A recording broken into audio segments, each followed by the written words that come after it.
Welcome back to part 7. Alright, I've put relative upgrades in all the ships that we talked about in the last video.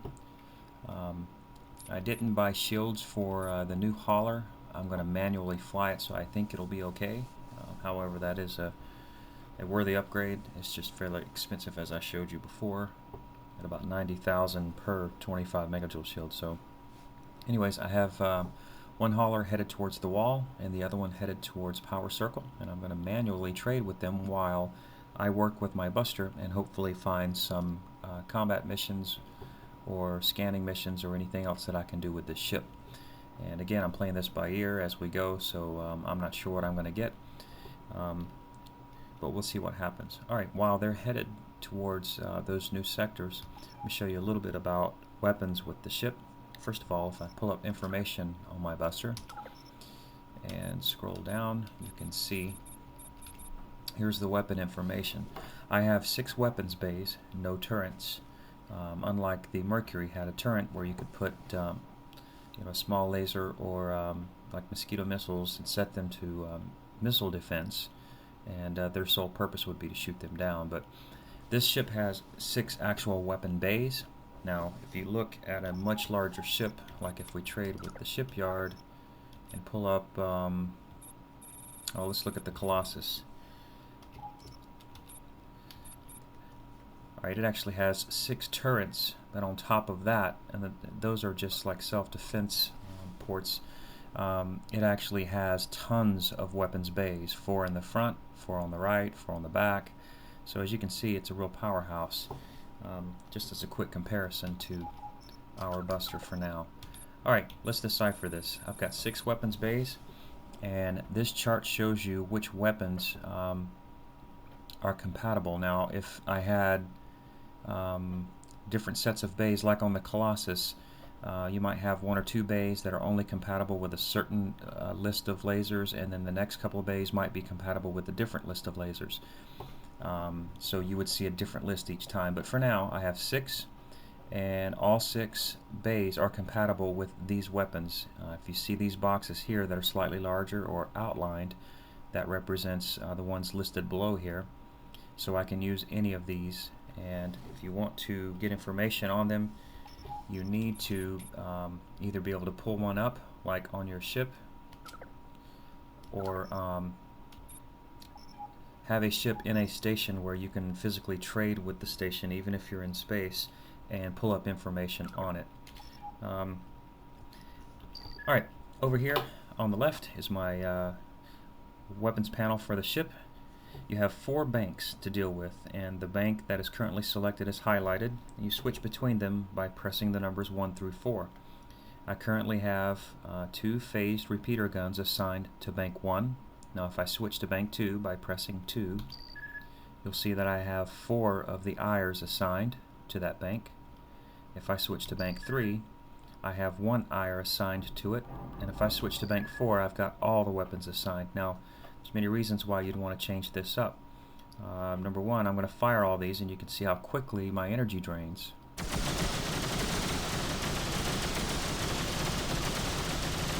So I'm already empty. Energy low. So what you can do is be very strategic about how you use your weapons. IRs don't go through it nearly as quickly.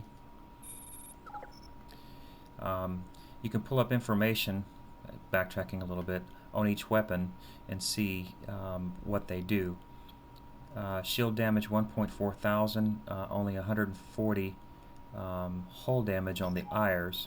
But if you look at the phase repeater, 7.2 thousand shield and 765 hull damage. It also has a higher range, as opposed to 1.39 kilometers. This is 2.32, and that makes a difference.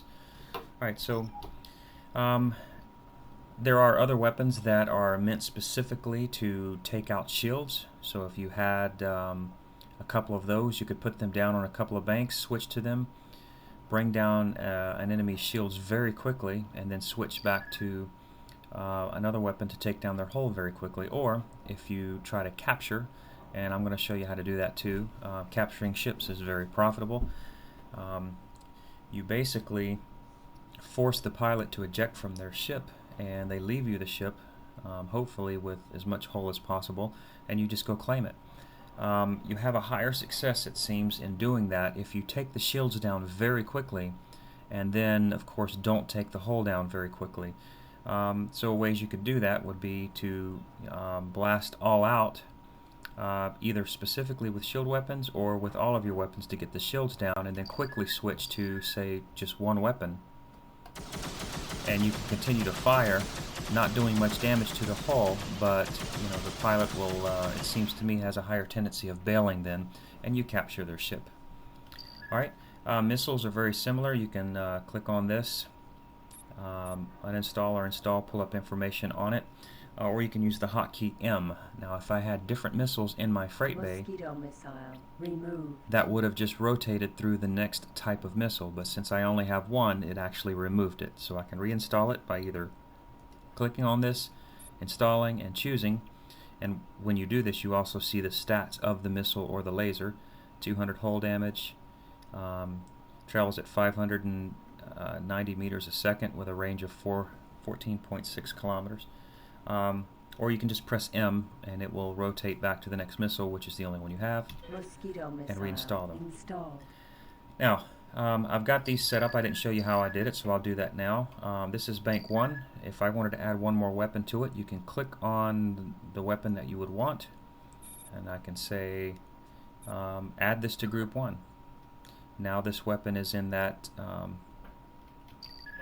bank, so whenever I select one, it pops right back. Alright, or I can remove it from group 1.